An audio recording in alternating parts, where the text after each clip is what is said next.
Welcome to the Let It Shine podcast. This is Donna Tipton Howell, Season 2, Episode 2, Get Out of the Boat. It has been several months since my last podcast.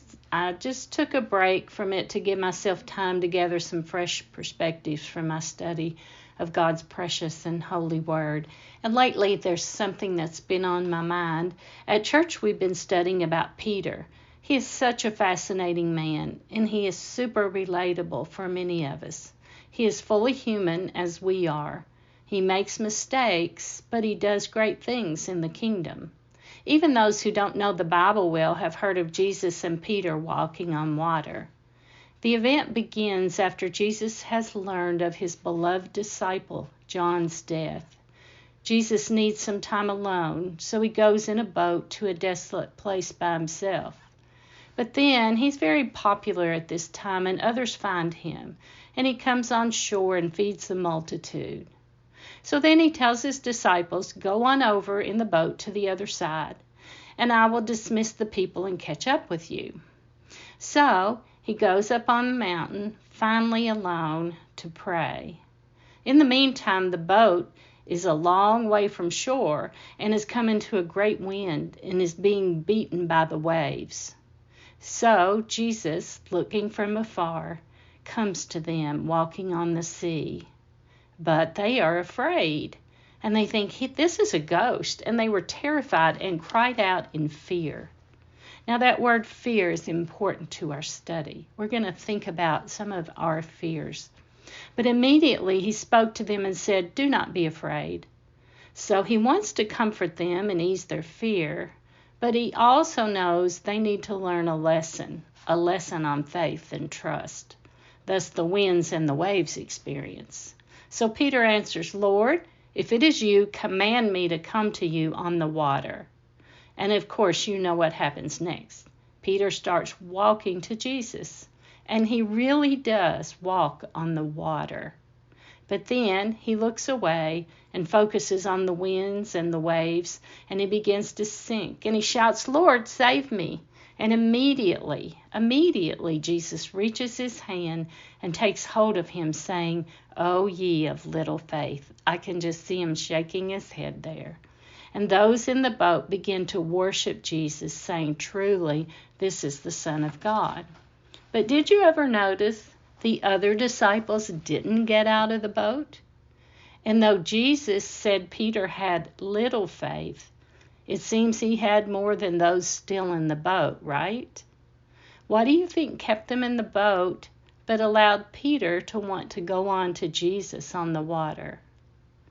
Well, what fears keep us in the boat?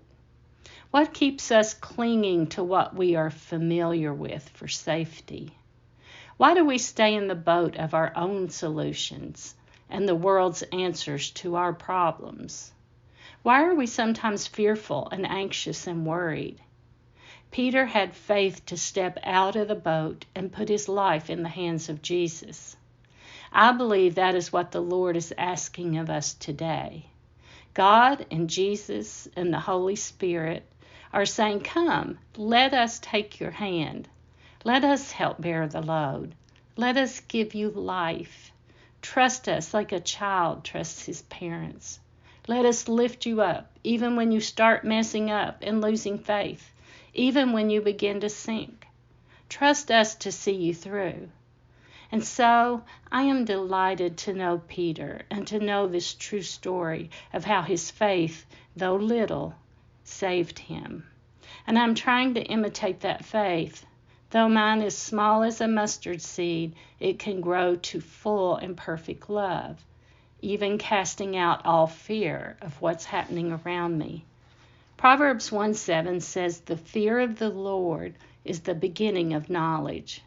So fear isn't altogether bad if it leads us to listen to the Lord. But we know that at some point perfect love will cast out all fear. 1 John 4:18, so we begin our journey in fear of the Lord, but we hopefully end it in a perfected love that will bring full trust. So the answer to why Peter initially stepped out of the boat seems to be from John 16, verse 33. where Jesus speaks to his disciples and also to us. I have told you these things so that in me you may have peace. In this world, now listen to this, you will have trouble. Get that? In this world, you will have trouble. But I love this next part. But take heart. I have overcome the world.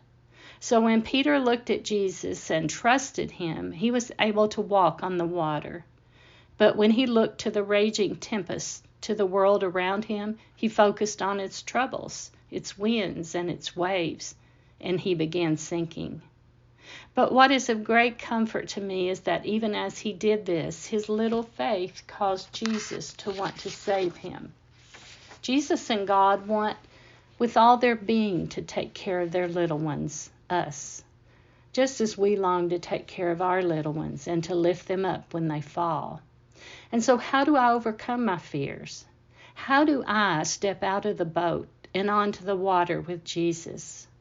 How do I learn to fully trust? I must first, I guess, recognize my fears. Fear of bad health, fear of financial woes. How am I going to pay my bills? Fear of not pleasing others, fear of losing a loved one, fear of failing, on and on. I must stop looking to the world, though, for solutions, even from my own solution, and start letting God handle my life. I must trust that Jesus knows all I'm faced with, and I must depend on him even when the tempest is raging around me. He can walk on the water. He can still the sea. And if that is true, he can take care of me and all my problems. But if I take my focus off of him, I will surely start to sink. But thankfully, even when Peter began to doubt and sink, he was close enough to Jesus to take his offer of help. But what if he had drifted too far away? He could have relinquished his opportunity for salvation. We can drift so far and lose our faith to a point where Jesus lets go of our hand and lets us choose our own path. I don't want to get so far from Jesus that he can't reach down and save me. Recently, I had some worries that wouldn't leave. I knew I should go to God, and I tried, but something kept getting in the way. Then I thought of the event when Jesus told Peter he would suffer and die and be raised on the third day.